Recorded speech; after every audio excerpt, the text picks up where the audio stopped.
وَلَقَدْ أَرْسَلْنَا نُوحًا إِلَىٰ قَوْمِهِ إِنِّي لَكُمْ نَذِيرٌ مُّبِينٌ أَلَّا تَعْبُدُوا إِلَّا اللَّهَ إِنِّي أَخَافُ عَلَيْكُمْ عَذَابَ يَوْمٍ أَلِيمٍ صدق اللہ العظیم۔ سورہ ہود میں بھی اب جیسا کہ پہلے عرض کیا جا چکا ہے 6 رکوع جو ہیں انباء الرسل پر مشتمل ہیں۔ جیسا کہ اس سے پہلے کئی مرتبہ عرض کر چکا ہوں، یہ 6 رسولوں کے حالات ہیں جو قرآن مجید میں کئی بار آئے ہیں۔ سب سے پہلے حضرت نوح علیہ السلام، پھر حضرت ہود، پھر حضرت صالح، پھر حضرت لوط، پھر حضرت شعیب اور پھر حضرت موسیٰ علیہ السلام۔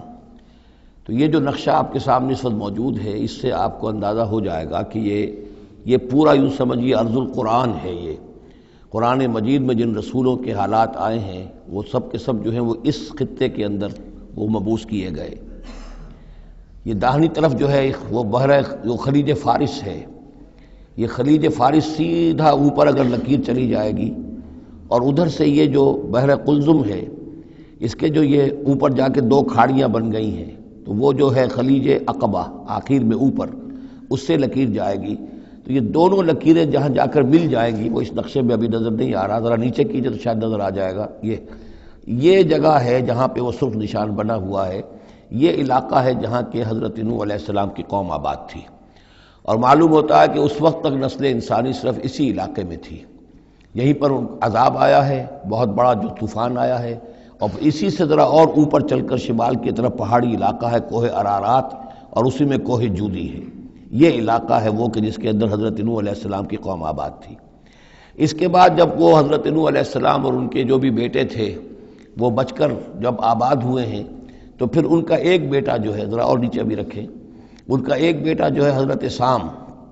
وہ عراق میں آ کر آباد ہو گئے۔ یہ جو سفید سا آپ کو نظر آ رہا ہے، یہ عراق کا علاقہ ہے، یعنی اسی علاقے سے ذرا نیچے اترے اور عراق میں آباد ہو گئے۔ حضرت سام کی نسل میں پھر بہت سی قومیں پیدا ہوئی ہیں،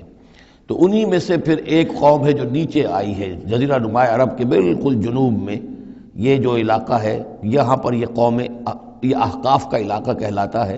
اور یہاں پر قوم ہود، اس قوم کا نام عاد ہے۔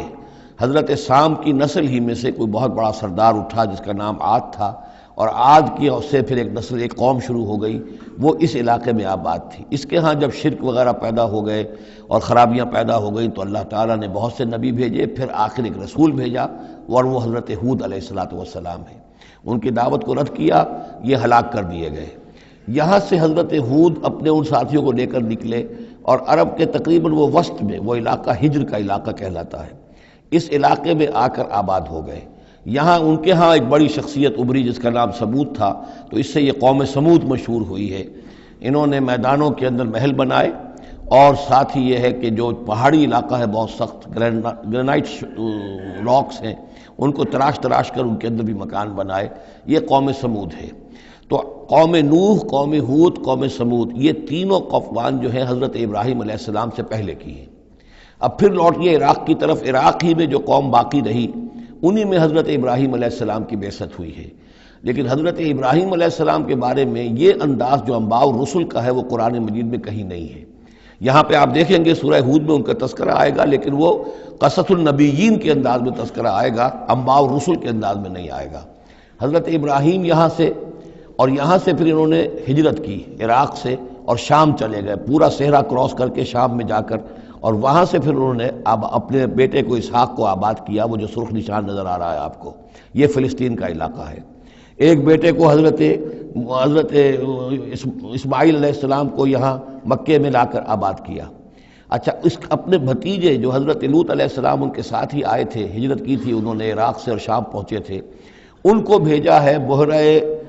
ڈیڈ سی جو ہے، بحیرہ مردار، اس کے کنارے پر یہ شہر آباد تھے، عمورہ اور صدوم، وہاں بھیجا ہے۔ تو انباء الرسل کے ضمن میں پھر قوم سمود کے بعد ذکر آئے گا تو وہ قوم لوط کا آئے گا۔ البتہ حضرت ابراہیم علیہ السلام ہی کی ایک تیسری بیوی قطورہ، ان کی اولاد میں سے مدین نام کے بھی ایک تھے، اور ان سے جو قوم چلی قوم مدین، وہ خلیج عقبہ کے داہنی طرف جو ہے مشرق میں، یہ یہاں آباد ہوئے۔ یہ علاقہ ہے ان کا جہاں پہ کہ حضرت شعیب علیہ السلام کو بھیجا گیا۔ اور خلیج کے قریب لے جائیے، خلیج کے قریب اس علاقے میں یہ مدین کا علاقہ ہے، اس میں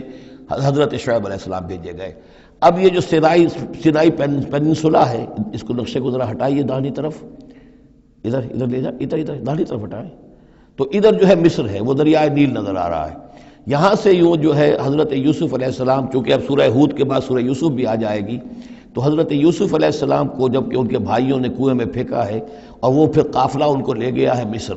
اور وہ پھر ذریعہ بن گئے پوری اس قوم کے مصر میں آنے کا، تو یہاں پھر حضرت موسیٰ علیہ السلام کی بعثت ہوئی ہے مصر میں۔ تو کل یہ علاقہ ہے کہ جن میں وہ انبیاء اور رسل جو ہیں مبعوث ہوئے ہیں کہ جن کا ذکر اکثر و بیشتر قرآن میں آتا ہے۔ لیکن جیسا کہ میں نے عرض کیا تھا، اس کا یہ مطلب نہیں ہے کہ صرف یہی رسول اور نبی آئے ہیں، دنیا میں اور بھی بہت سے نبی اور رسول آئے، لیکن قرآن میں تذکرہ انہی کا کیا گیا ہے کہ جن کا تذکرہ ان لوگوں کی اپنی روایات میں موجود تھا، جن کے ناموں سے یہ واقف تھے، لہذا انہی کے حوالے سے قرآن تو کتاب ہدایت ہے۔ ویسے تو ایک رسول کے قصے میں بھی وہ ساری ہدایت موجود ہے، اور 6 رسولوں کے قصوں میں بھی وہ ہدایت موجود ہے۔ اس حوالے سے یہ کہ سارے رسولوں کی تاریخ بیان کرنا یہ قرآن مجید کا موضوع نہیں ہے۔ آئیے اب متن کی طرف چلیے۔ وَلَقَدْ أَرْسَلْنَا نُوحًا إِلَىٰ قَوْمِهِ، اور ہم نے بھیجا نوح کو اس کی قوم کی طرف۔ إِنِّي لَكُمْ نَذِيرٌ مُّبِينٌ، انہوں نے کہا میں تمہارے لیے کھلا خبردار کر دینے والا ہوں۔ اللہ تعبدوا الا اللہ، کہ مت پوجو اللہ کے سوا کسی کو۔ انی اخاف علیکم عذاب یوم علیم، مجھے اندیشہ ہے تم پر ایک بڑے دردناک دن کے عذاب کا۔ فقال الملأ الذین کفروا من قومہ، تو کہا اس کے قوم کے ان سرداروں نے جنہوں نے کفر کی روش اختیار کی، ما نراک الا بشرا مثلنا، ہم نہیں دیکھتے اے نوح آپ کو مگر اپنے ہی جیسا ایک انسان۔ آپ کہاں سے اللہ کے رسول بن گئے، کیسے رسول بن گئے، کیسے اللہ نے چن لیا؟ آپ تو ہمارے جیسے ایک انسان ہیں۔ وما نراک اتبعک الا الذین هم اراذلنا بادی الرائے، اور اس سے بھی آگے بڑھ کر ہم نہیں دیکھتے مگر یہ کہ آپ کی پیروی کرنے والے تو وہ لوگ ہیں جو ہماری نگاہوں میں ذلیل ہیں، کمینے ہیں، نچلے طبقے کے لوگ ہیں، گھٹیا لوگ ہیں، بادی الرائے، بلا تعمل نظر آ رہا ہے کہ صرف کچھ کمی کاری لوگ آپ کے گرد جمع ہو گئے ہیں، کوئی معقول آدمی، کوئی سردار قوم کا کوئی آپ کے گرد آیا ہی نہیں۔ وما نرا لکم علینا من فضل، اور ہمیں کوئی نظر نہیں آتا کہ آپ پر کوئی ہمارے اوپر کوئی فضیلت آپ کو حاصل ہے، آپ کو اور آپ کے ساتھیوں کو، بل نظنکم کاذبین، بلکہ ہمارا گمان تو یہی ہے کہ آپ جھوٹ بول رہے ہیں۔ قال یا قوم ارأیتم ان کنت علی بینۃ من ربی، اب یہ ذرا اس صورت کے اندر بار بار یہ الفاظ آئیں گے۔ ایک فطرت سلیمہ جو پہلے سے تھی، اس کے بعد اللہ کی طرف سے وحی آ گئی، وہ گویا کہ اس کا شاہد ہے۔ انہوں نے کہا اے میری قوم کے لوگوں ذرا غور کرو، اگر میں پہلے سے بھی اپنے رب کی طرف سے بینہ پر تھا، تم جانتے ہو میں نے زندگی تمہارے مابین گزاری تھی، تم بھی جانتے ہو کہ میں ایک شریف النفس انسان تھا، میرا کردار، میرا اخلاق تمہارے سامنے تھا، میں بینہ پر تھا، میری فطرت مس نہیں ہوئی تھی، سلیم تھی۔ وآتانی رحمۃ من عنده، پھر اللہ نے مجھے رحمت بھی عطا فرما دی اپنے پاس سے، یعنی جو وحی آئی ہے میرے پاس وہ اللہ تعالیٰ کی رحمت ہے۔ فعمیت علیکم،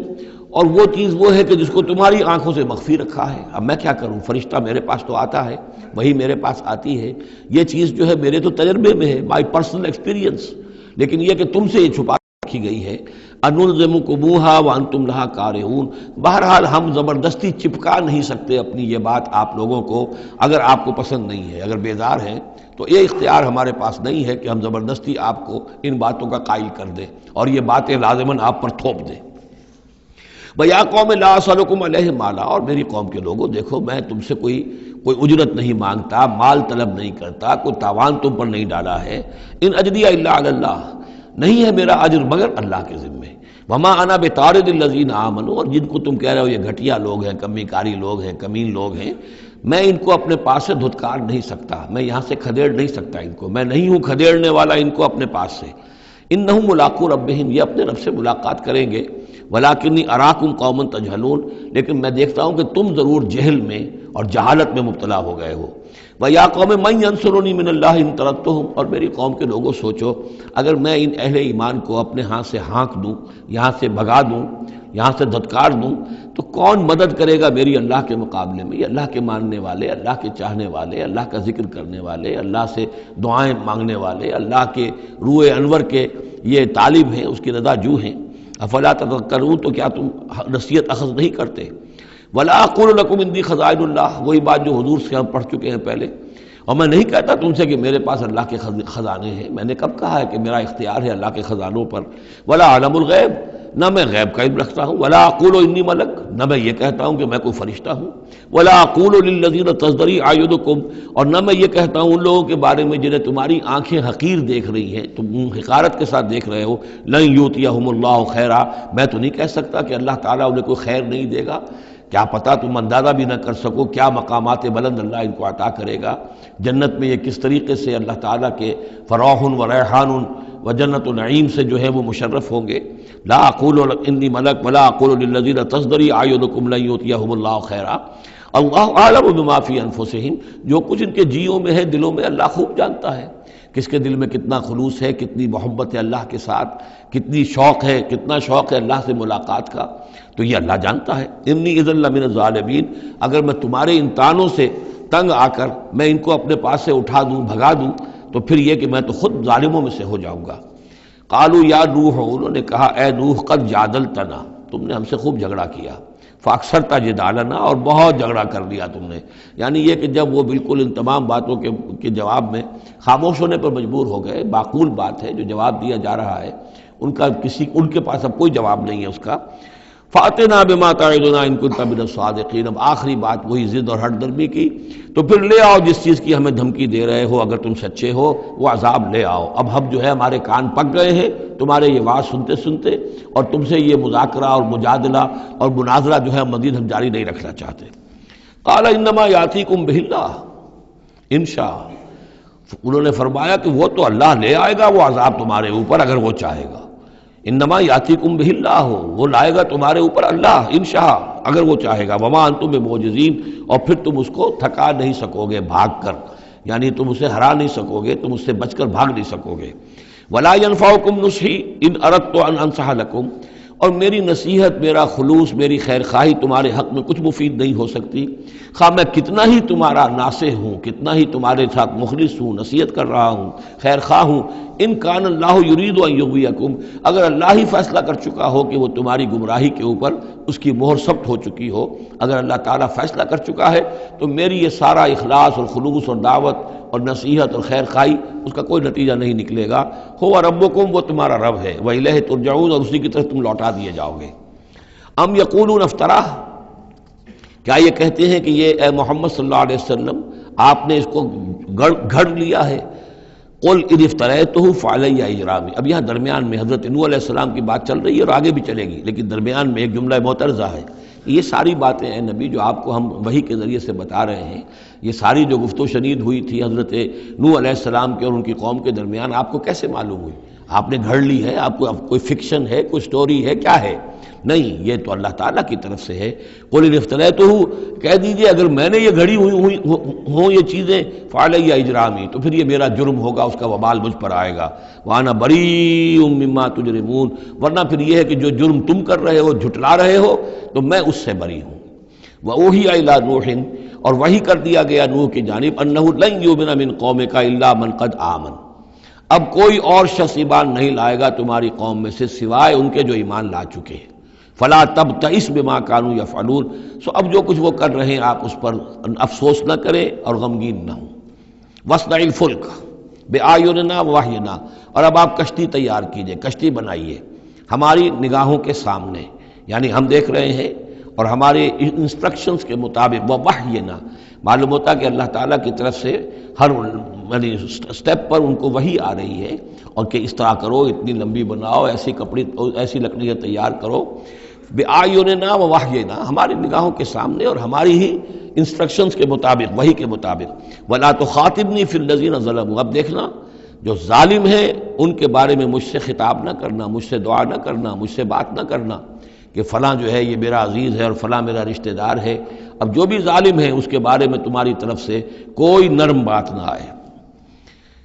انہم مغرقون، اب یہ سب کے سب غرق کیے جائیں گے۔ وَيَصْنَعُ الْفُلْكَ، اب وہ نقشہ دیکھیے آپ چشم تصور سے، خشکی پر بیٹھے ہوئے ہیں اور حضرت نوح علیہ السلام آس پاس سمندر کہیں ہے ہی نہیں اور وہ کشتی بنا رہے ہیں۔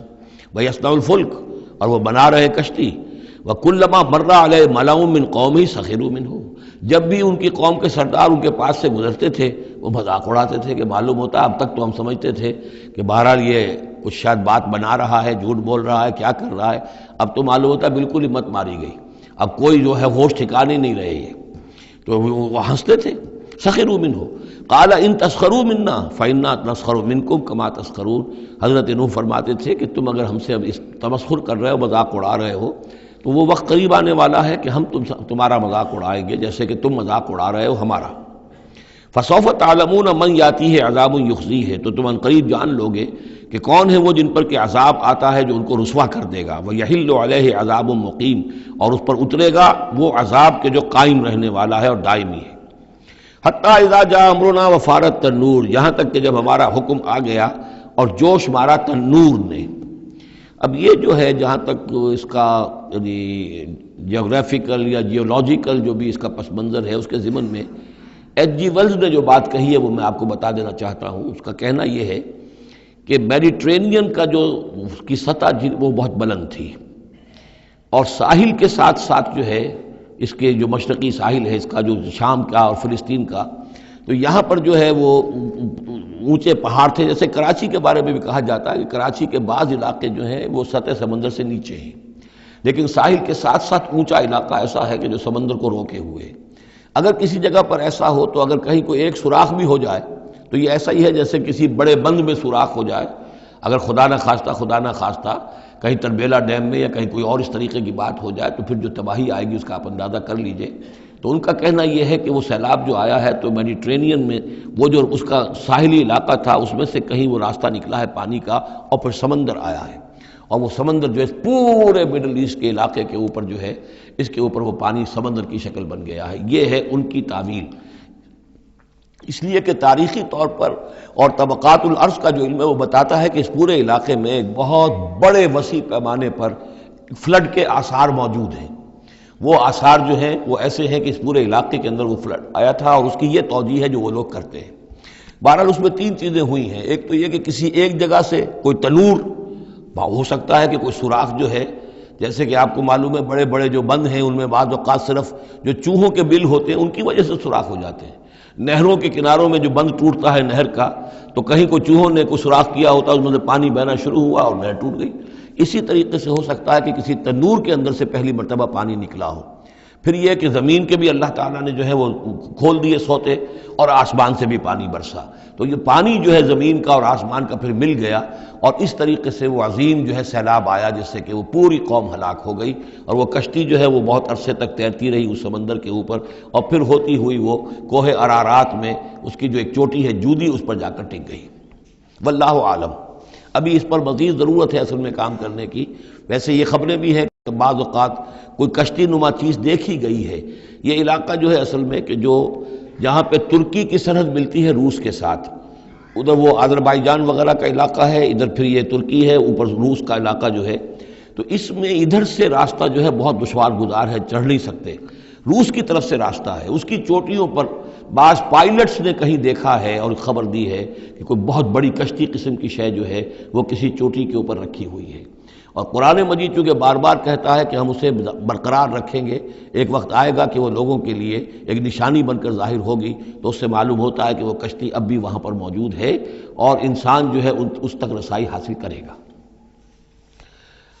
وَيَصْنَعُ الْفُلْكَ فَكُلَّمَا مَرَّ وَفَارَ التَّنُّورُ حَتَّىٰ إِذَا جَاءَ أَمْرُنَا وَفَارَ التَّنُّورُ، جب ہمارا حکم آ پہنچا اور جوش مارا تنور نے، ابل پڑا تنور. قُلْ نَحْمِلُ فِيهَا مِنْ كُلِّ زَوْجَيْنِ اثْنَيْنِ، تو ہم نے کہا اے نوح اپنی اس کشتی میں تمام حیوانات کا ایک ایک جوڑا رکھ لو، وَأَهْلَكَ، اور اپنے گھر والوں کو بھی، اپنے گھر والے اہل و عیال کو، إِلَّا مَنْ سَبَقَ عَلَيْهِ الْقَوْلُ، سوائے آپ کے اہل و عیال میں سے وہ کہ جن کے بارے میں پہلے حکم گزر چکا ہے. یہ حضرت نوح کے خاندان میں سے ایک ان کی بیوی اور اسی بیوی کا بیٹا یام، تین بیٹے ان کے ساتھ بچے ہیں جو اہل ایمان تھے، حام، سام اور یافس. سام کی اولاد ہے وہ جو نیچے تمام ہم نے ابھی نقشہ دیکھا ہے. حضرت ابراہیم بھی سامی ہیں، اور یہ قوم عاد بھی سامی، قوم سمود بھی سامی، یہ سیمیٹک ریسز کہلاتی ہیں. لیکن یہ کہ حضرت حام کی اولاد اب وہ اس تفصیل میں نہیں جا سکتا، اور حضرت یافس کی اولاد یہ اور دوسرے علاقوں میں جا کر آباد ہو گئے. یہ جو نیچے کی طرف اترے ہیں یہ حضرت سام کی نسل ہے. چوتھا بیٹا ان کا تھا یام، یا اس کا ایک خطاب اور بھی تھا کنعان، اور اس کی جو ماں تھی تو یہ مشرک تھے اور یہ اہل ایمان کے ساتھ شریک نہیں تھے، لہذا یہ کشتی میں شامل نہیں ہوئے. تو آپ اب رکھ لیجئے، سوار کرا لیجئے اپنی کشتی میں من کل زوجین اثنین، ہر نوع کا ایک ایک جوڑا، تمام حیوانات میں سے، وَأَهْلَكَ، اور اپنے گھر والوں کو، إِلَّا مَنْ سَبَقَ عَلَيْهِ الْقَوْلُ، مگر سوائے اس کے کہ جن کے اوپر پہلے سے حکم ہو چکا ہے، وَمَنْ آمَنَ، اور باقی جتنے بھی اہل ایمان آپ کے ہیں ان سب کو بھی سوار کر لیجئے، وَمَا آمَنَ مَعَهُ إِلَّا قَلِيلٌ، اور نہیں ایمان لائے تھے ان کے ساتھ مگر بہت ہی کم، نہ ہونے کے برابر۔ قلیل جو ہے انگریزی میں اے لٹل اور دی لٹل، ان دونوں میں جو فرق ہے، یہاں قلیل جو ہے دی لٹل کے معنی میں آیا ہے کہ بالکل نہ ہونے کے برابر۔ وقال ارکبوا فیہا بسم اللہ مجریہا ومرساہا، اور حضرت نوح نے فرمایا اب سوار ہو جاؤ اس میں، اللہ کے نام کے ساتھ ہی ہے اس کا چلنا بھی اور اس کا لنگر انداز ہونا بھی، اللہ ہی اس کو چلائے گا بھی جب تک یہ پانی میں تیرتی رہے گی، اور اللہ ہی کے حکم سے یہ لنگر انداز ہوگی جہاں بھی اللہ کی مشیت ہوگی کہ یہ لنگر انداز ہو جائے۔ ان ربی لغفور الرحیم، یقین میرا رب غفور اور رحیم ہے۔ وہی تجری بہم فی موج کالجبال، اب وہ کشتی چل رہی تھی ان کو لے کر موجوں میں، اور موجیں پہاڑ جیسی موجیں۔ ونادى نوح ابنہ، اور نوح نے پکارا اپنے بیٹے کو، اسی کو یام کو یا کنعان کو، وکان فی معزل، اور وہ ایک کنارے کی طرف تھا، یا بنی ارکب معنا، اے میرے بیٹے آؤ ہمارے ساتھ شریک ہو جاؤ، ولا تکن مع الکافرین، اور کافروں کا ساتھ نہ دو، کافروں کے ساتھ نہ رہو بلکہ ہماری کشتی میں آ جاؤ۔ قال سآوی الی جبل یعصمنی من الماء، اس نے کہا نہیں میں ابھی اس پہاڑ کے اوپر چڑھ جاؤں گا، میں وہاں پہنچ جاؤں گا، وہ مجھے پانی سے بچا لے گا۔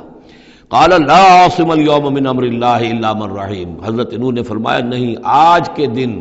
کوئی شے بچانے والی نہیں ہے اللہ کے امر سے سوائے اس کے جس پر اللہ ہی رحم فرما دے۔ وحال بینہم الموج، اور اسی گفتگو کے دوران ایک بڑی سی موج حائل ہوئی ان کے مابین، فکان من المغرقین، اور وہ بیٹا جو ہے ان کی نگاہوں کے سامنے غرق ہو گیا۔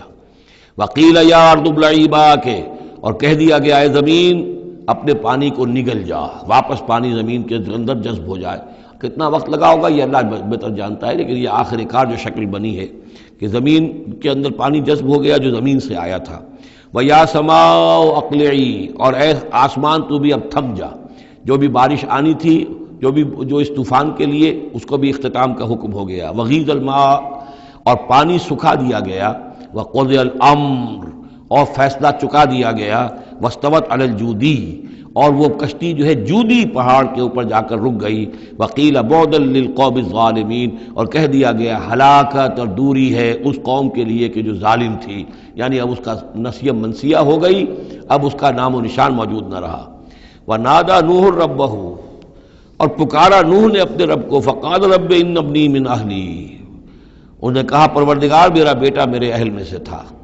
اور تیرا وعدہ تھا میرے اہل کو بچا لے گا۔ وَإِنَّ وَعْدَكَ الْحَقُّ، اور تیرا وعدہ سچا ہے۔ وَأَنْتَ أَحْكَمُ الْحَاكِمِينَ، اور یقیناً تو تمام حاکموں میں سب سے بڑا اور سب سے منصف اور سب سے عادل حاکم ہے۔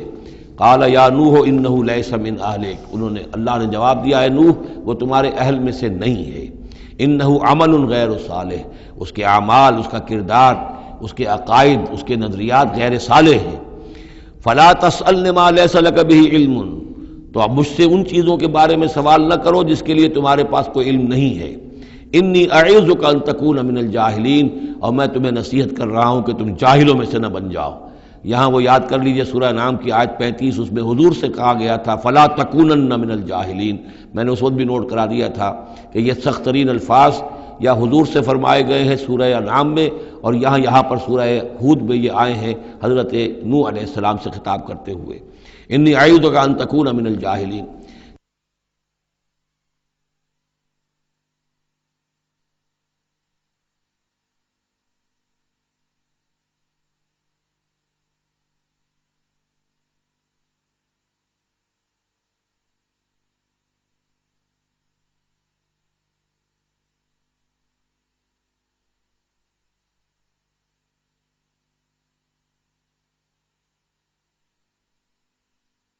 سنت اس کو تسلیم نہیں کرتے، اس کی وجہ یہ ہے کہ جو قاعدہ دیا گیا ہے سورہ نور میں وہ یہ ہے کہ اللہ تعالیٰ صالح لوگوں کے لیے بیویاں بھی دیکھ دیتا ہے، اور جو خبیثات للخبیثین والخبیثون للخبیثات والطیبات للطیبین والطیبین للطیبات، تو یہ چیزیں جو ہے اس کے چونکہ خلاف جاتا ہے، اس لیے یہ کہ صرف مشرک ہونے کی حد تک کہ یہ مشرک تھے ماں بیٹا، اس لیے جو کٹے رہے، تو اسی پر اہل سنت کا اجماع ہے۔ قال رب انی اعوذ بک ان اسألک ما لیس لی بہ علم، حضرت نوح نے عرض کیا پروردگار میں تیری پناہ طلب کرتا ہوں اس سے کہ میں تجھ سے ایسی بات کا سوال کروں جس کے لیے کہ میرے پاس کوئی علم نہیں ہے، وَإِلَّا تَغْفِرْ لِي وَتَرْحَمْنِي، اور اگر تو نے مجھے معاف نہ فرما دیا اور رحم نہ فرمایا، اکم من الخاسرین، تو میں تو ہو جاؤں گا خسارہ پانے والوں میں۔ قیل یا نوح اہبط بسلام منا وبرکات علیک، ہم نے کہا نوح اب اترو، اس کشتی سے اترو، بسلام منا، ہماری طرف سے سلامتی کے ساتھ، و برکات، اور برکتوں کے ساتھ، علیکا، جو تم پر بھی ہوں گی، وعلی امم ممن معک، اور ان امتوں پر بھی ہماری یہ برکات ہوں گی کہ جو ان لوگوں کے ساتھ، جو ان کی نسل سے وجود میں آئیں گی جو تمہارے ساتھ ہیں۔ تو گویا کہ نسل انسانی بعد میں عام خیال یہی ہے کہ حضرت نوح علیہ السلام کے 3 بیٹوں ہی سے چلی ہے، باقی اگر کچھ لوگ تھے بھی ان کے ساتھ تو وہ ایسے تھے کہ جن کی کوئی نسل آگے نہیں چلی ہے، بلکہ یہ دنیا کی جو نسلیں اس وقت دنیا میں ہیں نوع انسانی، وہ یہ حضرت یافس، حضرت حام اور حضرت سام کی نسل ہی سے ہیں۔ یہ خیال ہے، واللہ عالم، یقین کے ساتھ نہیں کہا جا سکتا، ویسے میرا اپنا رجحان بھی اسی طرف ہے۔ حضرت یافس کی اولاد جو ہے وہ یہ جو پہاڑی علاقہ ہے، جیسا کہ ابھی آپ نے نقشے میں دیکھا تھا، اس سے اوپر جو ہے یہ سینٹرل ایشیا کے پہاڑ ہیں، اس پہاڑ کو کراس کیا انہوں نے، اور وہ جو پھر میدانی علاقہ ہے روس کا، اور اس کی طرف سے ہوتے ہوتے وہ صحرائے گوبی سے ہوتے ہوئے چین کا، تو حضرت یافس کی اولاد ادھر پھیل گئی ہے، یورپ سے لے کر اور چائنا تک، یہ سب یافس کی نسل ہے۔ حضرت حام کی اولاد مشرق اور مغرب میں چلی گئی، اسی پہاڑی سلسلے کے دامن میں ہوتی ہوئی، ایک شاخ ان کی ایران ہوتے ہوئے بھارت چلی گئی، انڈیا چلی گئی، سندھ اور ہند، اور ایک شاخ جو ہے سینائی پیننسولا کراس کر کے یہ سوڈان اور مصر چلی گئی۔ یہ ہے حضرت حام کی نسل میں سے۔ یہ عام طور پر جو ہمارے پرانے ماہرین انساب ہیں ان کا کہنا یہ ہے۔ انہی میں سے معلوم ہوتا ہے کہ جو یہ یورپین ہیں، جو کہ انڈو ایرانین جو کہلاتے ہیں ایرینز، تو یہ ایرینز جو ہے یہ سب حضرت حام کی اولاد میں سے معلوم ہوتے ہیں۔ ان میں سے گریکس بھی ہیں، اور ان میں رومنز بھی ہیں، اور ان میں جرمنز بھی ہیں۔ باقی جو ہے نسلیں جو ہیں یہ اینگلو سیکسنز، یہ ہیں حضرت یافسی کی نسل سے، جو اوپر سے جا کر اور یہ اسکینڈینیوین کنٹریز سے ہو کر پھر نیچے اترے ہیں یورپ کی طرف۔ تو یہ جو ناردرنرز کہلاتے ہیں، دی نارڈک ریسز، شمالی اقوام جو ہے، اینگلو سیکسنز ان میں سے ہیں، لیکن جو مشرقی یورپ کی یہ اقوام ہیں، یہ اصل میں یہ بھی آریائی نسل جو ہے حضرت حام کی نسل میں سے، واللہ عالم۔ تو یہاں وہ الفاظ آ گئے تھے، قال یا نوح اہبط بسلام منا وبرکات علیک وعلی امم ممن معک، ان امتوں اور قوموں پر بھی سلامتی اور برکات جو ان میں سے ہوں گی جو تمہارے ساتھ ہیں، تمہارے ساتھ جو اس کشتی میں سوار ہیں۔ وَأُمَمٌ سَنُمَتِّعُهُمْ، اور کچھ اور قومیں بھی ہوں گی، فرقے ہوں گے جنہیں ہم کچھ سامان دیں گے دنیا کا، ثُمَّ يَمَسُّهُم مِّنَّا عَذَابٌ أَلِيمٌ، اور پھر ان کے اوپر ہماری طرف سے ایک بڑا زبردست عذاب آئے گا، جیسے کہ پھر قوم ہود پر اور قوم صالح پر آیا ہے۔ تِلْكَ مِنْ أَنْبَاءِ الْغَيْبِ نُوحِيهَا إِلَيْكَ، یہ غیب کی خبروں میں سے ہے جو وحی کر رہے ہیں ہم آپ کی جانب اے محمد صلی اللہ علیہ وسلم۔ وَمَا كُنْتَ تَعْلَمُهَا أَنْتَ وَلَا قَوْمُكَ، اور نہیں جانتے تھے آپ ان کو، نہ آپ نہ آپ کی قوم ان سے واقف تھی، من قبل ھذا، اس سے پہلے، فاصبر، تو اے نبی صبر کیجئے، ان العاقبۃ للمتقین، یقیناً آخری انجام جو ہے وہ بھلا ہوگا اہل تقوی ہی کا۔ وَإِلَىٰ عَادٍ أَخَاهُمْ هُودًا، یہ سام کی نسل کی ایک شاخ جو نیچے اتری ہے اور یہ پہنچ گئی ہے جزیرہ نماء عرب کے تقریباً جو ساؤدرن ڈیزرٹ ہے جو آج کا، اس کے اندر، اور عاد کی قوم کی طرف ہم نے بھیجا اخاہم ہودا، ان کے بھائی ہود کو، قال یا قوم اعبدوا اللہ ما لکم من الہ غیرہ ان انتم الا مفترون، انہوں نے کہا میری قوم کے لوگوں تمہارا کوئی الہ اللہ کے سوا نہیں ہے، اور یہ باقی تم نے نام گھڑ لیے ہیں، کوئی اور معبود نہیں ہے، کسی کی حقیقت نہیں ہے۔ یا قوم لا اسألکم علیہ اجرا، اور میری قوم کے لوگوں میں تم سے کوئی اجر کا طالب نہیں ہوں، ان اجری الا علی الذی فطرنی، نہیں ہے میرا اجر مگر اسی کے ذمے جس نے مجھے پیدا فرمایا، افلا تعقلون، تو کیا تم عقل سے کام نہیں لیتے؟ وَيَا قَوْمِ اسْتَغْفِرُوا رَبَّكُمْ، اور میری قوم کے لوگوں اللہ سے استغفار کرو، اپنے گناہوں کی معافی چاہو، توبہ کرو، اس شرک کو اور بت پرستی کو چھوڑو، ثم توبوا الیہ، پھر اس کی جناب میں رجوع کرو، یرسل السماء علیکم مدرارا، وہ آسمان سے تم پر چھاجوں پانی برسائے گا، ویزدکم قوۃ الی قوتکم، اور تمہاری جو قوت اس نے عطا کی ہوئی ہے اس میں اور قوت کا اضافہ فرمائے گا، ولا تتولوا مجرمین، لیکن یہ کہ روگردانی نہ کرو مجرموں کی طرح اور مجرم بن کر۔ قالوا یا ہود ما جئتنا ببینہ، انہوں نے کہا کہ اے ہود دیکھو تم کوئی ہمارے پاس سند لے کر نہیں آئے، کوئی معجزہ لے کر نہیں آئے، وما نحن بتارکی آلہتنا عن قولک، اور ہم نہیں ہیں اپنے معبودوں کو چھوڑنے والے صرف تمہارے کہنے سے، وما نحن لک بمؤمنین، اور ہم نہیں ہیں تمہاری بات ماننے والے، ان نقول الا اعتراک بعض آلہتنا بسوء، ہم تو یہی کہتے ہیں اس کے سوا اور کچھ نہیں ہمارا خیال کہ ہمارے بعض معبودوں کی جو تم نے کوئی گستاخی کی ہے، ان کی نفی کی ہے، تو ان کی طرف سے تمہیں کوئی تکلیف پہنچ گئی ہے، یعنی تمہارا دماغی توازن ٹھیک نہیں رہا ہے، کوئی آسیب تمہیں ہو گیا ہے، تم پر پھٹکار پڑی ہے ہمارے بعض معبودوں کی۔ قال انی اشہد اللہ واشہدوا،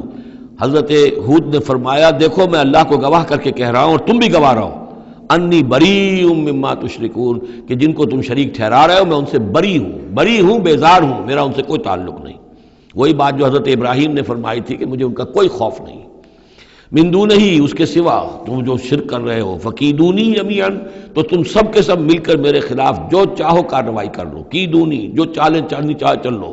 ثم لا تنظرون، مجھے کوئی مہلت نہ دو، انی توکلت علی اللہ ربی و ربکم، میں نے تو توکل کیا ہے اپنے رب پر، اللہ پر جو میرا بھی رب ہے اور تمہارا بھی رب ہے، ما من دابۃ الا هو آخذ بناصیتها، نہیں ہے کوئی بھی جاندار مگر یہ کہ اس کی پیشانی جو ہے اللہ ہی کے ہاتھ میں ہے۔ وہ دعا جو میں نے آپ کو سنائی تھی اس میں حضور کے الفاظ بھی یہ ہیں، وَنَاصِيَتِي بِيَدِكَ اللہم انی عبدک وابن عبدک وابن امتک فی قبضتک ناصیتی بیدک ماض فی حکمک عدل فی قضاؤک۔ ہوا آخذ بناصیتها، ہر جاندار کی پیشانی اللہ کے ہاتھ میں، یعنی اس کی قسمت، اس کی تقدیر، اسے کیا ملنا ہے، اس کے ساتھ کیا ہونا، یہ سب اللہ کے ہاتھ میں ہے۔ ان ربی علی صراط مستقیم، یقیناً میرا رب تو سیدھی راہ پر ملے گا، سیدھی توحید کی راہ پر جاؤ گے تو رب کے قریب پہنچو گے۔ میرا رب جو ہے وہ عدل و انصاف کے راستے سے اور صراط مستقیم ہی سے اس تک رسائی حاصل ہو سکتی ہے۔ فَإِن تَوَلَّوْا فَقَدْ أَبْلَغْتُكُم مَّا أُرْسِلْتُ بِهِ إِلَيْكُمْ، پھر اگر تم پیٹھ موڑ لو، منہ پھیرو، انکار کرو، تو میں نے پہنچا دیا ہے تمہیں وہ پیغام جو مجھے دے کر بھیجا گیا تھا، مَا أُرْسِلْتُ بِهِ إِلَيْكُمْ۔ وَيَسْتَخْلِفُ رَبِّي قَوْمًا غَيْرَكُمْ، پھر میرا رب جو ہے تمہیں تباہ کرے گا، ختم کرے گا اور تمہاری جگہ کسی اور قوم کو لے آئے گا۔ وَلَا تَضُرُّونَهُ شَيْئًا، اور تم اس کا کچھ بگاڑ نہیں سکو گے۔ إِنَّ رَبِّي عَلَىٰ كُلِّ شَيْءٍ حَفِيظٌ، یقیناً میرا رب جو ہے ہر چیز کا نگہبان ہے۔ وَلَمَّا جَاءَ أَمْرُنَا، جب ہمارا حکم آ گیا، عذاب کا فیصلہ، نجینا ہودا والذین آمنوا معہ، ہم نے نجات دے دی، بچا لیا ہود کو اور ان کو جو اس کے ساتھ ایمان لائے تھے، برحمت منا، اپنی رحمت سے، ونجیناہم من عذاب غلیظ، اور ہم نے انہیں بچا لیا ایک بہت ہی گاڑھے اور بھاری عذاب سے۔ وتلک عاد جحدوا بآیات ربہم، یہ تھے عاد، یہ تھی قوم، بڑی زبردست قوم، انہوں نے انکار کیا اپنے رب کی آیات کا، وعصوا رسلہ، اور انہوں نے نافرمانی کی اپنے رسولوں کی۔ یہ رسولوں سے مراد کیا ہے؟ اصل میں انبیاء تو آتے رہتے ہیں، آخر میں پھر رسول آتا ہے، چھوٹے چھوٹے، جس طریقے سے کہ اللہ تعالیٰ کی طرف سے سمجھانے کے لیے ان کے معلمین کی حیثیت سے، تو وہاں پہ ان کو بھی رسول کہہ دیا گیا۔ جیسا کہ میں نے کہا تھا قرآن مجید میں یہ الفاظ ایک دوسرے کی جگہ آ جاتے ہیں۔ وَاتَّبَعُوا أَمْرَ كُلِّ جَبَّارٍ عَنِيدٍ، انہوں نے رسولوں کی تو نافرمانی کی اور پیروی کی ان کے حکم کی جو سرکش تھے اور مخالف تھے۔ وَأُتْبِعُوا فِي هَذِهِ الدُّنْيَا لَعْنَةً، اور ان کے پیچھے لگا دی گئی اس دنیا میں بھی لعنت، وَيَوْمَ الْقِيَامَةِ، اور قیامت کے دن کے لیے بھی۔ أَلَا إِنَّ عَادًا كَفَرُوا رَبَّهُمْ، آگاہ ہو جاؤ قوم عاد نے اپنے رب کا کفر کیا تھا۔ أَلَا بُعْدًا لِعَادٍ قوم ہود، سن لو پھٹکار ہے عاد پر جو قوم ہود تھی، جس کی طرف حضرت ہود علیہ السلام کو بھیجا گیا۔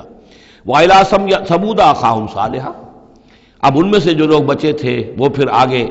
وسطی علاقے کی طرف گئے ہیں اور وہاں ہجر کے علاقے میں جا کے آباد ہوئے، وہاں سمود نام کی ایک بڑی قوم ابھری،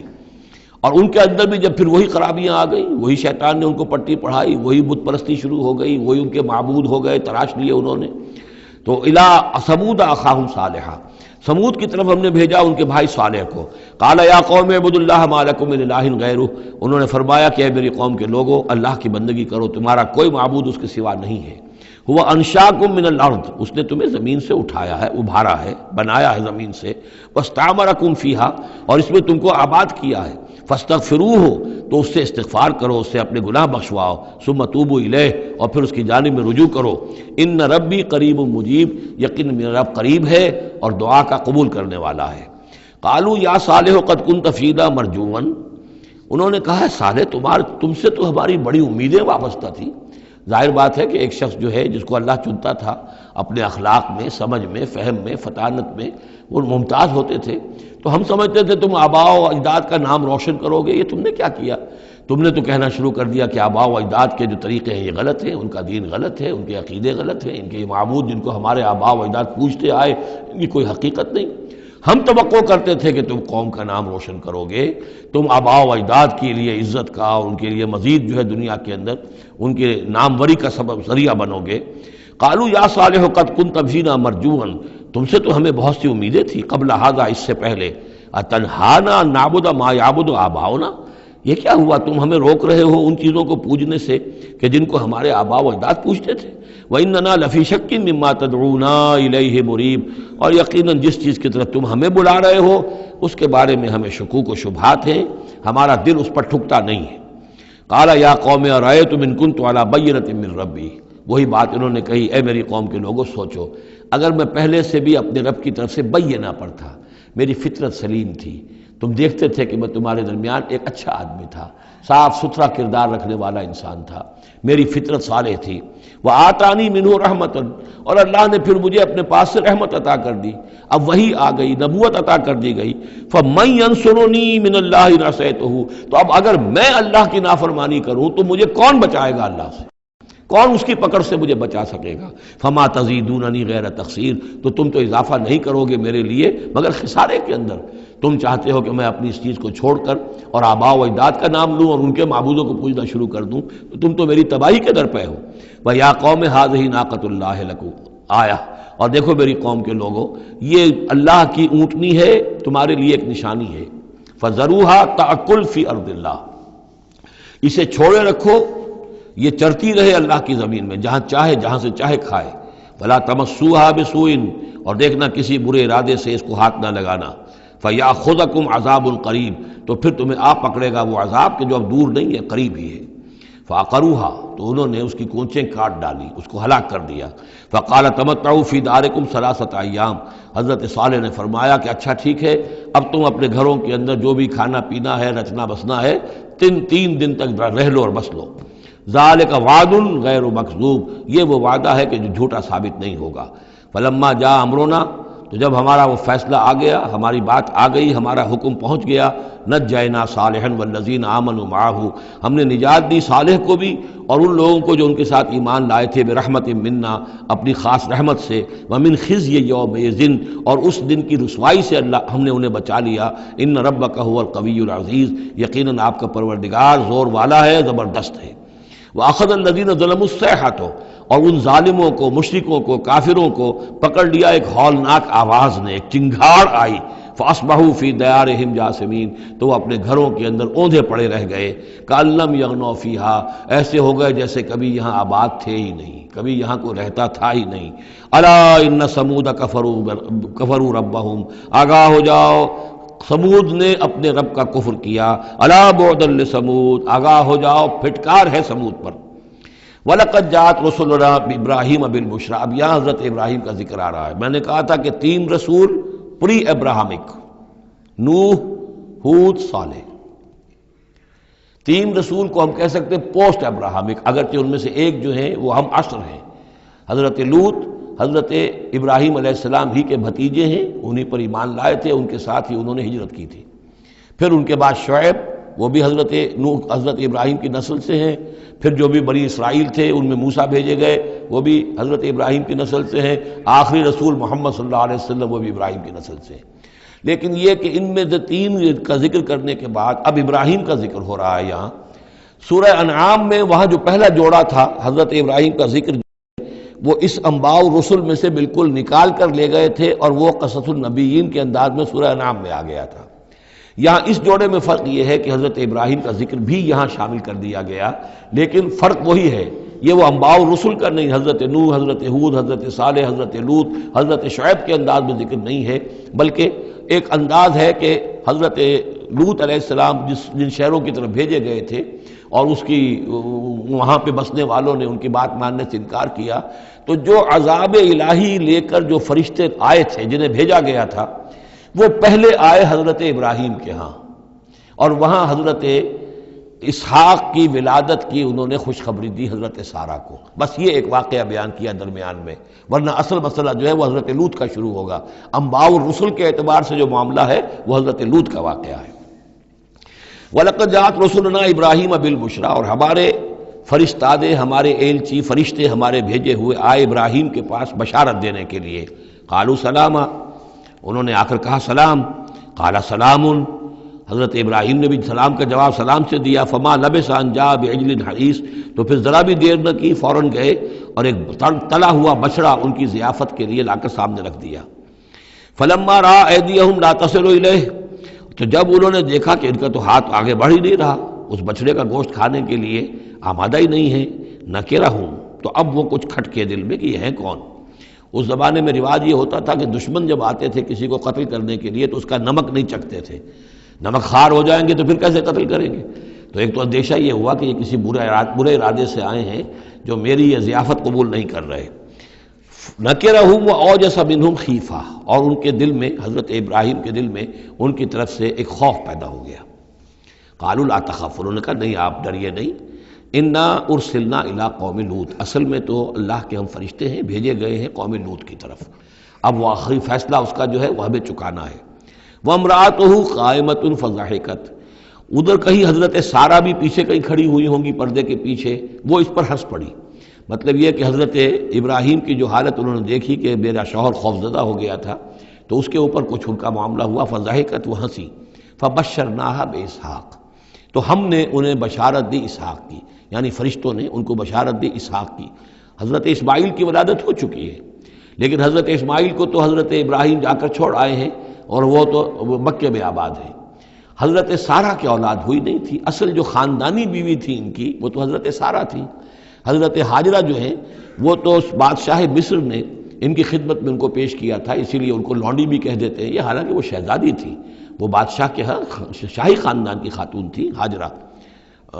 سلام علیہا، لیکن یہ کہ یہ یہودی کہتے ہیں کہ وہ تو لونڈی تھی، کنیز تھی۔ تو چونکہ اولاد نہیں ہوئی تھی حضرت سارہ کے ہاں، تو حضرت سارہ ہی نے کہہ کر پھر حضرت ابراہیم سے کہا تھا کہ آپ تعلق قائم کریں ہاجرہ سے، شاید اللہ تعالیٰ آپ کو ہاجرہ سے اولاد دے دے۔ لیکن جب وہ اولاد ہو گئی حضرت اسماعیل، تو پھر وہ جو عورت کی ایک فطرت ہے اور مزاج ہے، تو ان کے لیے کھلنے لگی یہ بات کہ مجھے اللہ نے اولاد نہیں دی۔ اب ظاہر بات ہے کہ حضرت ابراہیم کی توجہ زیادہ ہو گئی ہوگی حضرت ہاجرہ کی طرف، اپنے بیٹے کی طرف، تو پھر وہ ذریعہ بن گیا کہ انہوں نے کہا کہ انہیں چھوڑ کر آؤ، اور اللہ کے حکم سے حضرت ابراہیم نے حضرت ہاجرہ کو اور حضرت اسماعیل کو وہاں بیت اللہ کے پاس، یا بیت اللہ جہاں بعد میں تعمیر ہونا تھا اس کی صرف بنیادیں اس وقت تھیں لیکن کوئی نشان اور نہیں تھا، وہاں چھوڑ دیا۔ اب یہاں جو ہے اولاد ہو رہی ہے، ان کی بشارت دی جا رہی ہے، تو حضرت اسحاق چھوٹے ہیں حضرت اسماعیل سے۔ فضحکت فبشرناہا باسحاق ومن وراء اسحاق یعقوب، اور یہ بھی کہا کہ پھر اسحاق کے بعد اسحاق کے ہاں ایک بیٹا ہوگا یعقوب، وہ بہت ہی ہمارے ہاں اس کا درجہ بہت بلند ہوگا، یعنی بیٹے کی بشارت پھر پوتے کی بشارت۔ قالت یا ویلتا آلد وانا عجوز وہذا بالی شیخا، انہوں نے کہا ہائے میری خرابی، کیا اب میں جنوں گی جبکہ میں ہو چکی ہوں نہایت بوڑھی، اور میرا یہ شیخ جو ہے، میرا یہ جو شوہر ہے یہ بھی شیخ ہے، یہ بھی ضعیف ہے، بوڑھا ہو چکا ہے۔ ان ھذا لشیء عجیب، یہ تو بڑی عجیب بات جو آپ بتا رہے ہیں، یہ خوشخبری مجھے دے رہے ہیں اس بڑھاپے کی عمر میں کہ میرے ہاں بیٹا ہوگا۔ قالوا اتعجبین من امر اللہ، ان فرشتوں نے کہا کہ کیا آپ تعجب کرتی ہیں اللہ کے معاملے میں؟ اللہ کا فیصلہ ہے، اللہ جیسے چاہے پیدا کرے، ہم اللہ کی طرف سے خوشخبری دے رہے ہیں، اپنی طرف سے نہیں دے رہے۔ رحمت اللہ وبرکاتہ علیکم اہل البیت، اے نبی کے گھر والوں تم پر اللہ کی رحمت ہو، اس کی برکتیں ہوں۔ اب یہاں اہل البیت کو سمجھ لیجئے کس کے لیے ہے؟ حضرت سارہ کے لیے ہے۔ اہل بیت رسول ازواج مطہرات ہیں، ان کی ایکسٹینشن ہے جو حضور نے کہا ہے اللہم ہؤلاء اہل بیتی، اے اللہ یہ بھی میرے اہل بیت ہیں۔ حضرت فاطمہ، حضرت علی، حضرت حسن، حضرت حسین، وہ بھی اہل بیت میں یہ ایکسٹینشن ہے۔ اہل بیت اصلاً نبی کی بیوی، یہاں پر کس کے لیے آ رہا؟ حضرت سارہ کے لیے۔ گھر والے ہم کہتے بھی ہیں گھر والے، گھر والے کون ہوتے ہیں؟ گھر والی تو بیوی ہوتی ہے۔ قالوا اتعجبین من امر اللہ رحمۃ اللہ وبرکاتہ علیکم اہل البیت انہ حمید مجید، یقیناً اللہ حمید ہے اور مجید ہے، بہت بزرگ ہے، بڑائیوں والا ہے اور اپنی ذات میں ستودہ صفات ہے۔ فلما ذهب عن ابراہیم الروع، جب ابراہیم کا خوف جاتا رہا، وجاءت البشریٰ، اور یہ بشارت پہنچ گئی، ان کے لیے خوشی کی بات تھی کہ اب سارہ کے ہاں بھی اللہ تعالیٰ بیٹا عطا کرے گا۔ یجادلنا فی قوم لوط، اب اس نے جھگڑنا شروع کر دیا ہم سے قوم لوط کے بارے میں۔ یہ مجادلہ جو ہے یہ تورات میں بڑی تفصیل سے آیا ہے کہ دیکھو تم جو جا رہے ہو، اگر اس شہر کے اندر، ان بستیوں کے اندر 50 آدمی بھی راست باز ہوں گے تو کیا کرو گے؟ کیا پھر بھی ہلاک کر دو گے؟ فرشتوں نے کہا نہیں، اگر 50 آدمی وہاں ہوئے، اگر راست باز ہوئے تو ہم ہلاک نہیں کریں گے۔ اچھا دیکھو، میری کوئی حیثیت نہیں ہے، میں بہت ناچیز ہوں، لیکن میں پھر جرأت کرتا ہوں، میں اللہ سے عرض کرتا ہوں کہ اچھا ہو سکتا ہے 40 ہوں وہاں پر، تو پھر اچھا 40 بھی ہوئے تو پھر ہم ان کو بھی پھر چھوڑ دیں گے، بستیوں کے اوپر عذاب نہیں آئے گا۔ ہوتے ہوتے 5 پہ آ گئے، جس پہ کہ آخر میں کہا گیا کہ اے ابراہیم چھوڑو اب اس بات کو، اب یہ تمہارے رب کا فیصلہ آ چکا۔ وہاں ایک بھی نہیں ہے، تم 5 کی بات کر رہے ہو۔ وہاں تو سوائے حضرت لوط علیہ السلام کے خود اور ان کی 2 بیٹیوں کے اور کوئی بھی نہیں تھا کہ جو ان شہروں میں سے بچا ہو۔ تو یجادلنا فی قوم لوط، اب وہ قوم لوط کے بارے میں ہم سے جھگڑنے لگے، یعنی چونکہ وہ حلیم الطبع تھے، طبیعت میں نرمی تھی، وہی جو حضور کی طبیعت میں بھی تھی، حضرت ابوبکر کی طبیعت میں بھی تھی، اس وجہ سے انہوں نے کہا کہ عذاب سے بچنے کی کوئی شکل ہو سکے۔ ان ابراہیم لحلیم اواہ منیب، 3 الفاظ جمع کر دیے گئے۔ یقیناً ابراہیم بہت ہی حلیم بھی تھا، بہت ہی نرم دل تھا اور بہت ہی اللہ کی جناب میں رجوع کرنے والا تھا۔ یا ابراہیم عارضا ھذا، تو اب کہا گیا ان سے کہ ابراہیم اب چھوڑیے، اب اس بات سے آپ ذرا قطع تعلق کیجئے۔ انہ قد جاء امر ربک، یہ تو اب آپ کے رب کا فیصلہ آ چکا ہے۔ وَإِنَّهُمْ آتِيهِمْ عَذَابٌ غَيْرُ مَرْدُودٌ، اب ان پر وہ عذاب آ کر ہی رہے گا جسے لوٹایا نہیں جا سکے گا۔ وَلَمَّا جَاءَتْ رُسُلُنَا لُوطًا سِیءَ بِهِمْ وَضَاقَ بِهِمْ ذَرْعًا، تو جب آئے ہمارے یہ فرشتادے بھیجے ہوئے، ہمارے یہ پیغامبر، یہ فرشتے لوط کے پاس، سِیءَ بِهِمْ، کہ وہاں پر یہ بھیجے گئے تھے بہت خوبصورت لڑکوں کی شکل میں، اور ان کے ہاں جو تھا معاملہ، آپ کو معلوم ہے کہ جو عبرت پرستی ان کے ہاں تھی اور جو سوڈمی تھی، تو یہ لڑکے خوبصورت آ گئے تو اس قوم کے لیے، تو ان کے لیے جشن ہو گیا کہ ہمارے لیے شکار آ گئے ہیں بہت اچھے، لوط کے ہاں بڑے عمدہ شکار پہنچے ہیں، لہذا وہ سب غول کے غول اب آ رہے ہیں، حضرت لوط علیہ السلام کے گھر پر چڑھائی کر رہے ہیں۔ تو جب ہمارے یہ فرشتادہ، ہمارے یہ جو نوجوان لڑکوں کی شکل میں جن کو بھیجا گیا تھا فرشتوں کو، وہ جب پہنچے حضرت لوط کے پاس، سِیءَ بِهِمْ، وہ ان کو دیکھ کر بہت غمگین ہوا کہ یہ بڑا میرے لیے، وَضَاقَ بِهِمْ ذَرْعًا، ان کا دل بڑا تنگ ہوا، وَقَالَ هَذَا يَوْمٌ عَصِیبٌ، اور انہوں نے کہا یہ تو میرے لیے بڑا سختی کا دن آ گیا ہے، میرے پاس اتنی طاقت نہیں ہے کہ میں ان بدبختوں کا مقابلہ کر سکوں، اپنے ان مہمانوں کو ان کی دستبرد سے میں بچا سکوں، اور وہ لوگ جو ہیں جانتے تھے جس قسم کی خبیث ان کی تباہی ہو چکی تھی کہ وہ کسی اپیل اور کسی دلیل سے بعد آنے والے نہیں ہیں، تو اس سے ان کے دل کے اندر جو ہے وہ ایک عجیب کیفیت پیدا ہوئی۔ سِیءَ بِهِمْ وَضَاقَ بِهِمْ ذَرْعًا وَقَالَ هَذَا يَوْمٌ عَصِیبٌ وَجَاءَهُ قَوْمُهُ يُهْرَعُونَ إِلَیْهِ، اور اب آئی اس کی قوم اس کے پاس والہانہ دوڑتی ہوئی، بڑے خوشی سے ناچتے ہوئے آ رہے ہیں کہ آج تو ہمارے لیے جو ہے وہ بہت ہی عمدہ شکار پہنچ گیا ہے۔ وَمِن قَبْلُ كَانُوا يَعْمَلُونَ السَّیِّئَاتِ، اور وہ پہلے ہی سے ان گندے کاموں کے اندر ملوث تھے۔ قَالَ يَا قَوْمِ هَؤُلَاءِ بَنَاتِي هُنَّ أَطْهَرُ لَكُمْ، حضرت لوط نے فرمایا کہ دیکھو میری قوم کے لوگوں، میری بیٹیاں موجود ہیں، وہ تمہارے لیے بہت پاکیزہ ہیں۔ اس کے 2 معنی کیے گئے، ایک تو یہ کہ بیٹیوں سے مراد ہے کہ جو تمہاری بیویاں ہیں وہ میری بیٹیوں کے مانند ہیں۔ نبی جو ہوتا ہے وہ گویا کہ قوم کے لیے والد کی جگہ ہے، جیسے کہ قرآن مجید میں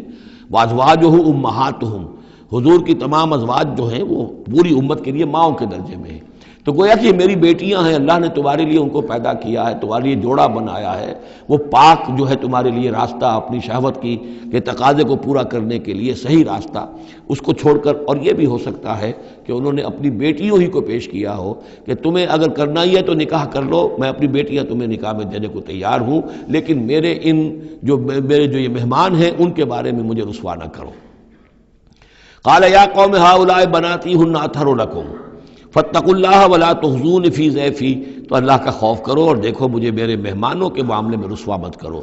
الیس منکم رجل رشید، کیا تم میں کوئی ایک آدمی بھی شریف اور کوئی ایک آدمی بھی نیک چلن نہیں رہا؟ یعنی کوئی تو تم میں سے ایسا نکل آتا جو میرا ساتھ دیتا، جو میری ہاں میں ہاں ملاتا، تم میں تو معلوم ہوتا ہے کہ کوئی ایک شخص بھی شریف النفس باقی نہیں رہا۔ قالوا لقد علمت ما لنا فی بناتک من حق، انہوں نے کہا کہ اے لوط تمہیں خوب معلوم ہے تمہاری بیٹیوں پر ہمارا کوئی حق نہیں ہے۔ اس سے معلوم ہوتا ہے وہ دوسری ہی بات ہی زیادہ راجح ہے۔ وَإِنَّكَ لَتَعْلَمُ مَا نُرِيدُ، اور تم خوب جانتے ہو جو ہم چاہتے ہیں، یعنی باتیں مت بناؤ، ہماری توجہ جو ہے ادھر ادھر لے جانے کی کوشش نہ کرو، تم جانتے ہو ہم جو چاہتے ہیں، جس کے لیے ہم حاضر ہوئے ہیں، جس کے لیے ہم پہنچے ہیں۔ قَالَ لَوْ أَنَّ لِي بِكُمْ قُوَّةً، انہوں نے کہا کاش کہ میرے پاس تمہارے مقابلے کے لیے کوئی طاقت ہوتی، او آوی الی رکن شدید، یا میں کوئی قلعہ ایسا ہوتا جس میں مضبوط میں جا کر پناہ لے لیتا اور تم سے اپنے آپ کو اور اپنے مہمانوں کو بچا لیتا۔ یہاں ہے اصل میں حضور صلی اللہ علیہ وسلم کی ایک حدیث میں الفاظ آئے ہیں، یرحم اللہ لوطا لقد کان یاوی الی رکن شدید، اللہ تعالیٰ رحم فرمائے لوط پر، وہ ایک مضبوط قلعے میں تھے، اللہ تعالیٰ کی حفاظت تو انہیں حاصل تھی، لیکن یہ کہ اس وقت جو صورت بن گئی تھی ان کے لیے، جیسے جب جادوگروں نے جو اپنے انچھر پھینکے تھے اور وہ بھی بن گئے تھے فرعون کے دربار میں، وہ بھی شکل اختیار کر لی تھی انہوں نے سانپوں کی، تو حضرت موسیٰ پر بھی وقتی طور پر خوف طاری ہو گیا تھا۔ تو بن بنائے طبع بشری خوف کا ہو جانا یہ کوئی نبوت کی عصمت کے منافی نہیں ہے۔ تو یہاں پر بھی اللہ تعالیٰ کی حفاظت تھی، اور جیسا کہ آیا فرشتوں نے پھر ذرا سا ایک ہاتھ ہلایا اور سب کے سب اندھے ہو گئے، وہ اس طرح کا معاملہ تفاصیل تورات میں ہے۔ قال لو ان لی بکم، لیکن جو حسرت کی کیفیت تھی اور جس طرح ضیق میں ان کی جان اس وقت آئی تھی، اس کا تصور کیجئے، کاش کہ میرے پاس تمہارے مقابلے کے لیے طاقت ہوتی، او آوی الی رکن شدید، یا کوئی ایسا ہوتا مضبوط مستحکم قلعہ جس میں جا کر میں پناہ لے لیتا۔ قالوا یا لوط انا رسول ربک، ان فرشتوں نے کہا اے لوط گھبرائیں نہیں، ہم آپ کے رب کے پیغامبر ہیں، بھیجے ہوئے ہیں، لن یصلوا الیک، یہ آپ تک پہنچ ہی نہیں پائیں گے، آپ کو کوئی گردن نہیں پہنچا سکیں گے، آپ بالکل اطمینان رکھیں۔ فَأَسْرِ بِأَهْلِكَ بِقِطْعٍ مِّنَ اللَّيْلِ، ابھی رات کا ایک حصہ جو باقی ہے اس میں آپ اپنے اہل کو لے کر، اپنے گھر والوں کو لے کر نکل جائیے اس بستی سے۔ وَلَا يَلْتَفِتْ مِنْكُمْ أَحَدٌ، اور کوئی بھی آپ میں سے پیچھے نہ دیکھے، پیچھے توجہ نہ کرے، پیچھے کی طرف کوئی خیال نہ آئے کہ ہمارے دوست تھے اور ہمارے یہ تھے اور ہمارے عزیز تھے، إِلَّا امْرَأَتَكَ، اور آپ کی بیوی بھی ساتھ نہیں جائے گی، وہ بھی یہیں رہے گی۔ یہ دو بیویاں ہیں جلیل القدر پیغمبروں کی، جن کا ذکر پھر آئے گا بڑی وضاحت کے ساتھ سورہ تحریم میں، ایک حضرت نوح علیہ السلام کی بیوی اور ایک حضرت لوط کی بیوی، کہ یہ اگرچہ کہ کانتا تحت عبدین من عبادنا صالحین فخانتاہما فلم یغنیا عنہما من اللہ شیئا، اگرچہ وہ ہمارے دو بہت ہی نیک اور بہت ہی برگزیدہ بندوں کے تحت تھیں، ان کے گھروں میں آباد تھیں، لیکن یہ کہ انہوں نے خیانت کی، اور اس کے نتیجے میں یہ ہے کہ پھر وہ اللہ تعالیٰ کے عذاب سے ان کے شوہر انہیں بچا نہیں سکے، نہ حضرت نوح بچا سکے اپنی اس بیوی کو اور نہ حضرت لوط بچا سکے اپنی اس بیوی کو۔ الا امرأتک، سوائے آپ کی بیوی کے، انہ مصیبھا ما اصابہم، اس کے اوپر تو وہی مصیبت آ کر رہنی ہے جو ان سب پر آنی ہے۔ ان موعدہم الصبح، اور دیکھیے ان کے وعدے کا وقت صبح کا ہے، صبح کو وہ عذاب آ جائے گا۔ الیس صبح بقریب، کیا صبح قریب نہیں ہے؟ یعنی اب جلدی کیجئے، اب آپ فوری طور پر یہاں سے اپنی بچیوں کو لے کر نکل جائیے۔ فلما جاء امرنا جعلنا عالیہا سافلہا، جب ہمارا حکم آ پہنچا ہم نے اس کے اونچے کو نیچا کر دیا، یعنی کسی بستی کو تلپٹ کیا جائے تو چھت نیچے ہو جائے گی اور جو بنیادیں اوپر آ جائیں گی، عالیہا سافلہا، الٹ کر رکھ دیا بستیوں کو، وامطرنا علیہا حجارۃ من سجیل، اور مزید ان کے اوپر ہم نے بارش برسائی کنکروں کی، پتھروں کی، یعنی یہ کہ ایک طرف تو یہ کہ کچھ زلزلہ آیا یا کچھ اور زمین میں دھماکہ ہوا، ایکسپلوژن ہوا جس سے وہ بستیاں الٹ گئیں، اور اس کے بعد یہ ہے کہ آسمان سے پھر بارش ہوئی ہے ان پر سجیل۔ یہ سجیل اصل میں فارسی کا لفظ ہے سنگ گل، سنگ گل یعنی یہ کہ مٹی جو ہے اگر کسی صحرا کے اندر تھوڑی سی پھوار پڑے اور زیادہ تیز بارش نہ ہو تو وہ ہر قطرے کے ساتھ تھوڑی سی مٹی مل کر وہ ایک چھوٹا سا دانہ بنتا ہے، اور وہ پھر دھوپ جب پڑتی ہے تو وہ پھر پک جاتا ہے، جیسے کہ کہیں آپ اینٹیں پکاتے ہیں اپنے ان کے اندر بھٹیوں کے اندر، یہ پھر کہلاتی ہے سنگ گل، یعنی یہ پتھر تو ہے لیکن یہ پتھر نہیں ہے، یہ مٹی کے بنے ہوئے پتھر ہیں، کنکر ہیں، ان کنکروں کی بارش ہوئی جس کے اندر کہ اس کو بالکل دفن کر دیا گیا ان دونوں شہروں کو۔ منضود تہ بر تہ وہ جو بارش ہو رہی تھی کنکروں کی تہ بر تہ، مسومۃ عند ربک، اور وہ نشان زد تھے تیرے رب کی طرف سے، یعنی ہر ایک کے لیے معلوم تھا کہ کس کو کون سا پتھر لگنا ہے اور کون سا جو شخص ہے اس کی ہلاکت کس کے ذریعے سے ہونی ہے۔ وما ہی من الظالمین ببعید، اور یہ ان ظالموں سے کوئی زیادہ دور نہیں ہے، یعنی جو مشرکین مکہ ہیں، جو قریش ہیں اور عرب کے جو مشرک ہیں، ان سے یہ بستیاں کوئی دور تو نہیں ہیں، اس لیے کہ یہ جب جاتے تھے فلسطین کی طرف اپنے قافلے لے کر تو یہاں سے گزرتے تھے۔ قوم سمود کا مسکن بھی ان کے راستے میں آتے تھے، قوم مدین کا علاقہ بھی ان کے راستے میں آتا تھا، پھر یہ عمورہ اور صدوم کی بستیوں کے جو ہے یہ بھی کچھ ان کے جو آثار باقی رہ گئے تھے وہ بھی آتے تھے۔ وَإِلَىٰ مَدْيَنَ أَخَاهُمْ شُعَيْبًا، اور مدین کی طرف ہم نے بھیجا ان کے بھائی شعیب کو۔ میں بتا چکا ہوں یہ بنی قطورہ میں سے ہیں مدین، اور پھر ان سے جو ایک قوم بڑی بنی وہ آ کر خلیج عقبہ کے داہنی طرف جو ہے یہ علاقے کے اندر آباد ہو گئی، اور یہ انٹرسیکشن ہے، روڈز کا کراس روڈ ہے۔ قافلے جو جنوب سے شمال کو جاتے تھے یمن سے شام کو، اور شام سے یمن کو، وہ گزرتے تھے شمالاً جنوباً، اور قافلے جو عراق سے آتے تھے اور مصر کو جاتے تھے وہ گزرتے تھے شرقاً غرباً۔ اس طریقے سے یہ جو ہے انٹرسیکشن تھا ان قافلوں کا، تو یہاں بڑی خوشحالی ہوئی، کاروبار چمکے ان کے، لیکن اس قوم کے اندر پھر وہ خرابیاں آئیں جو ہم پڑھ چکے ہیں سورہ اعراف میں، کم تولنا، کم ناپنا، رہزنی کرنا، جھوٹ بولنا، دھوکہ دینا، یعنی شرک کے علاوہ۔ وَإِلَىٰ مَدْيَنَ أَخَاهُمْ شُعَيْبًا، اور مدین کی طرف ہم نے بھیجا ان کے بھائی شعیب کو۔ قَالَ يَا قَوْمِ اعْبُدُوا اللَّهَ مَا لَكُم مِّنْ إِلَٰهٍ غَيْرُهُ، انہوں نے بھی یہی کہا کہ اے میری قوم کے لوگو اللہ کی بندگی کرو، تمہارا کوئی الہ نہیں ہے اس کے سوا۔ وَلَا تَنقُصُوا الْمِكْيَالَ وَالْمِيزَانَ، اور نہ کم رکھو پیمانوں کو اور نہ ہی میزان تول کو۔ إِنِّي أَرَاكُمْ بِخَيْرٍ، میں تمہیں دیکھ رہا ہوں کہ آسودہ حال ہو، اللہ نے تمہیں آسودہ حال کیا ہے۔ انی اخاف علیکم عذاب یوم محیط، لیکن اگر تم اپنی ان غلط بدعمالیوں سے باز نہ آئے تو مجھے اندیشہ ہے کہ تم پر ایک ایسے دن کا عذاب آ جائے گا جو تمہیں گھیر لے گا۔ وَيَا قَوْمِ أَوْفُوا الْمِكْيَالَ وَالْمِيزَانَ بِالْقِسْطِ، اور میری قوم کے لوگوں پیمانہ اور تول جو ہے عدل اور انصاف کے ساتھ پورا پورا دیا کرو۔ وَلَا تَبْخَسُوا النَّاسَ أَشْيَاءَهُمْ، اور مت کم کیا کرو، گھٹایا کرو لوگوں کے لیے ان کے سامان۔ وَلَا تَعْثَوْا فِي الْأَرْضِ مُفْسِدِينَ، اور نہ ہی زمین میں فساد بچاتے پھرو۔ بقیت اللہ خیر لکم، جو بھی اللہ کی طرف سے بچت ہو جائے، صحیح صحیح تولو، صحیح صحیح ناپو، پھر جو بچ جائے تو گویا کہ وہ اللہ تعالیٰ کی طرف سے تمہیں ایک نفع ہے جو اللہ نے دیا ہے، تو جو بھی صحیح تجارت کرتے ہوئے بچت ہو جائے، نفع ہو جائے، وہ بقیت اللہ ہے۔ بقیت اللہ خیر لکم ان کنتم مؤمنین، اگر تم مومن ہو، اگر مانتے ہو میری بات کو، ماننے والے ہو تو وہ تمہارے لیے بہتر ہے۔ وما انا علیکم بحفیظ، لیکن میں تمہارے اوپر کوئی نگران اور نگہبان نہیں ہوں، میں ٹھیکیدار نہیں ہوں، میرا کوئی زور تم پر نہیں چل رہا، میں تمہیں سمجھا رہا ہوں اور نیکی کی تلقین کر رہا ہوں۔ قالوا یا شعیب وصلاتک تأمرک ان نترک ما یعبد آباؤنا، انہوں نے کہا اے شعیب کیا تمہاری نماز تمہیں اس بات کا حکم دیتی ہے کہ ہم چھوڑ دیں ان کو کہ جن کو پوجتے تھے ہمارے آباء و اجداد؟ اگرچہ حضرت شعیب کی گفتگو میں تذکرہ نہیں ہے، لیکن یہ کہ وہ کامن مرض جو ہے، مشترک مرض، بیماری، وہ تو موجود تھا، یعنی وہ شرک۔ او ان نفعل فی اموالنا ما نشاء، یا یہ تمہاری نماز جو ہے تمہیں روکتی ہے، حکم دیتی ہے اس بات کا کہ ہم اپنے مال میں جو چاہے نہ کر سکیں۔ ہمارا مال ہے، یہ جو آج بھی دنیا میں تصور ہے، سیکریٹ رائٹ آف اونرشپ، میرا مال ہے میں جو چاہوں کروں، اسی سے پھر وہ ساری خرابیاں پیدا ہوتی ہیں۔ مال آپ کا ہے، اللہ کی امانت ہے، آپ کے پاس ہے، مالک اللہ ہے، لیکن اس میں اللہ کے حکم کے مطابق تصرف کرنا ہے۔ یہاں کوئی سیکریٹ رائٹ آف اونرشپ نہیں ہے۔ یو آر ٹرسٹیز، یہ امانت چند روزہ نزد ماست، در حقیقت مالک ہر شے خداست۔ یہ تو چند دن کی ایک امانت ہے تو ہمارے پاس جو ہے، ورنہ حقیقت میں تو مالک حقیقی ہر شے کا اللہ ہے۔ تو جب انسان مالک اپنے آپ کو سمجھتا ہے فی اموالنا، تو پھر ما نشاء، جو ہم چاہیں گے کریں گے۔ اور نفعل فی اموالنا ما نشاء، تو تم ہمیں روکنا چاہتے ہو اس چیز سے۔ تمہاری نماز اور دینداری جو ہے، اس نے تمہیں یہی سکھایا ہے کہ ایک تو ہمارے معبودوں سے ہمیں برگشتہ کرو، اور دوسرے یہ کہ ہمیں یہ کہو یہ کرو یہ نہ کرو، ہمارے مال ہیں، ہم جیسے چاہیں گے اس کے اندر معاملہ کریں گے۔ انک لانت الحلیم الرشید، ہاں ایک ہی تم ہی تو رہ گئے ہو کہ جو بہت نیک ہو، باوقار ہو، باقی تم ہم پر تنقیدیں کر رہے ہو، ہمیں کہہ رہے ہو کہ ہم غلط کام کر رہے ہیں۔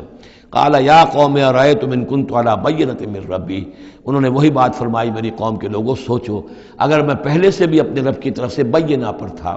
میری فطرت صحیح تھی، میرا کردار صحیح تھا، میں تمہارے ہاں ایک نیک انسان کی حیثیت سے معروف تھا، جیسے حضور الصادق الامین کی حیثیت سے متعارف تھے، وَرَزَقَنِي مِنْهُ رِزْقًا حَسَنًا، اور اللہ تعالیٰ نے اور اپنے پاس سے مجھے اچھا رزق دیا ہے، وحی آئی ہے، نبوت مجھے مل گئی ہے، وَمَا أُرِيدُ أَنْ أُخَالِفَكُمْ إِلَىٰ مَا أَنْهَاكُمْ عَنْهُ، اور میں یہ ہرگز نہیں چاہتا کہ جس چیز سے تمہیں میں روک رہا ہوں، تمہیں اس سے روک کر میں خود وہی کام کرنے لگوں۔ ان اريد الا الاصلاح، میں نہیں چاہتا سوائے اصلاح کے، مستطاعت ہو، جتنا بھی میرے امکان میں ہو، وما توفیقی الا باللہ، اور میری توفیق تو ہے تو اللہ ہی کی طرف سے ہے، جو بھی میرے اندر ہمت ہے، جو بھی استقامت ہے اور جو بھی مجھ سے کام بن رہا ہے وہ اللہ کی طرف سے ہے۔ علیہ توکلت، تو میں نے اسی پر توکل کیا ہے، وإلیہ انیب، اور اسی کی طرف میرا رجوع کرنا ہے۔ بارک اللہ لی ولکم فی القرآن العظیم ونفعنی وإیاکم بالآیات والذکر الحکیم۔